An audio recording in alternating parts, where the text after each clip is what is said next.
Hadouken!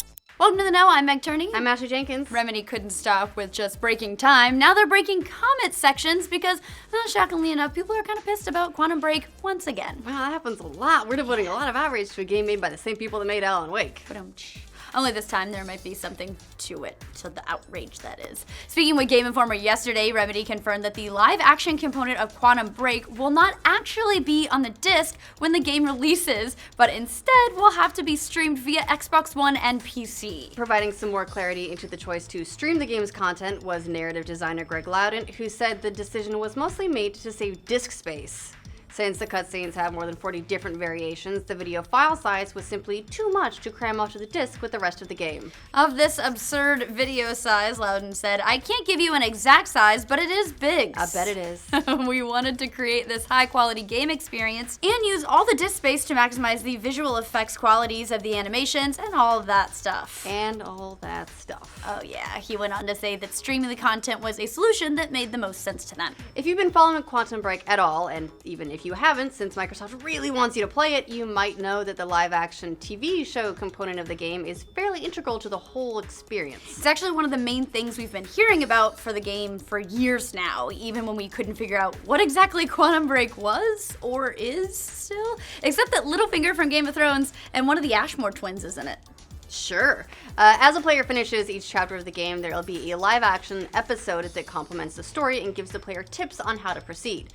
In all, there are 4 episodes of the Quantum Break TV show at 20 minutes each, with the episodes changing depending on your actions in the game. It's really sort of confusing because for for the longest time when they were talking about it, it sounded like it was just extra content that was separate from the game. In all honesty, it probably is less accurate to call them episodes and more accurate to call them something like cutscenes. The return of FMV. Yes, Remedy has just this really weird TV fetish, it seems, and it also seems like they trucked that out with Alan Wake and those whole Night Springs episodes. Now, while the episodes or cutscenes or FMVs or OVAs or whatever you want to call them are skippable, Remedy absolutely believes the best way to play Quantum Break is to do that in conjunction with the TV show. According to Sam Lake, Remedy creative director, players who don't are going to miss out. They're fully integrated into the experience. If they really believe in these things, you're gonna be missing out. And you have to listen to him because he was Alan Wake. It's true. It does raise some questions, though, about how the streaming videos will function with the game. The integration of the terminal scenes in the Master Chief Collection wasn't exactly immersive when 343 tried to stream those cutscenes. And even though some might argue that it is similar, those were entirely optional. Yeah, seeing as how it's so important to experience the cutscenes, it's alarming for some that such a huge component of the game requires an internet connection. They're not wrong, really. I mean, while games are shifting more and more to digital distribution, physical still exists because that method of delivery just doesn't work for some people who are in areas that don't have high-speed internet access or who have data caps that limit how much bandwidth they can use. There's a lot of reasons why people don't want always-on type stuff. Yeah, developers are less sensitive to that limitation these days, and they should be. You don't want to limit the experience for a majority based on the minority that have issues, but at least for distribution, you're generally given the option to decide what makes the most sense for you as a consumer. This streaming cutscene business really feels more like a poor workaround because the devs couldn't work out their space issue. Not to mention, this smells an awful lot like the developers are using this as a way to institute a sneaky always-on DRM. Nobody wants to be SimCity. No. You can download the cutscenes if you're on Xbox One, so it's not all bad. Then again, hard drive space on consoles isn't exactly overflowing, plus we're back to that whole crappy connection thing again. Yeah. Wait 600 days to play your friggin' game that you got on a disc. I hate it. Seems like it would have made a lot more sense to package a second disc with the cutscene files so you could install them separately, but that would be using your brain.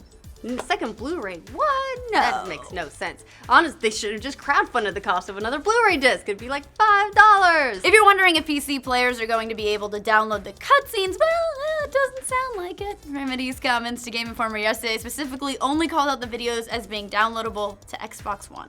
When users pressed Quantum Break Twitter account yesterday about the issue, the reply was simply that they haven't announced anything about the PC version at this time, which is super comforting to PC players, I'm sure. This is, of course, leading some PC players to jump to that always-on DRM conclusion, and also, what the fuck? How do you not not get to download it to PC? That doesn't make any sense. Right. We saw a similar backlash back when EA and Ghost Games announced last year's Need for Speed would be always online for better social options, whether you wanted them or not. Of course, this situation seems most reminiscent to the initial announcement of the Xbox One way back in 2013. Wow. It's Long been a time long ago. It doesn't feel that long. Back then, it was revealed that the console would be always online, and gamers went cuckoo bananas and sort of forced Microsoft to pull an Xbox 180 and reverse that decision. Oh, snap. This is clever. While this has some gamers saying the situation is similar, it doesn't really seem like it's necessarily the case here, but it is odd that PC players wouldn't be given access to the same downloads as Xbox One players. Absolutely. I mean, we could probably see it being related to like the recent unexplained Xbox Live outages. I mean, the service was so bad recently, players couldn't even play digital games they already owned. I couldn't even launch Limbo. It was bullshit. It wouldn't take anything that severe to impact your streaming cutscenes and totally fuck you out of this game. So yes, you can download the files ahead of time to avoid that, but what if you haven't? The next time Xbox Live goes down, you're just left quantum buffering. Absolutely. But basically that's the case with most services we enjoy nowadays anyway, which sucks. I mean, really, it's one of the biggest risks of the move to everything being digital and streaming and clouds and all that stuff. The moment the service is impacted, you lose access to all your stuff. That still doesn't excuse away why PC doesn't have the ability to download cutscenes. I agree. And unlike console, which has pretty limited storage, you have room for the entire history of mankind on PC. You'd think it would be the opposite, that consoles would require streaming rather than dedicating all that precious space to iterations of cutscenes that won't even be used. Agreed. It may turn out that Remedy is still working on a solution, and that's why they haven't announced anything, but yeah, you should figure that shit out pretty soon because PC gamers are pretty sensitive given how frequently the platform receives these shoddy afterthought ports from every console. Batman. Although the PC version does stream up to 4K, so yay! You got that! Yeah, woo, let's throw a party.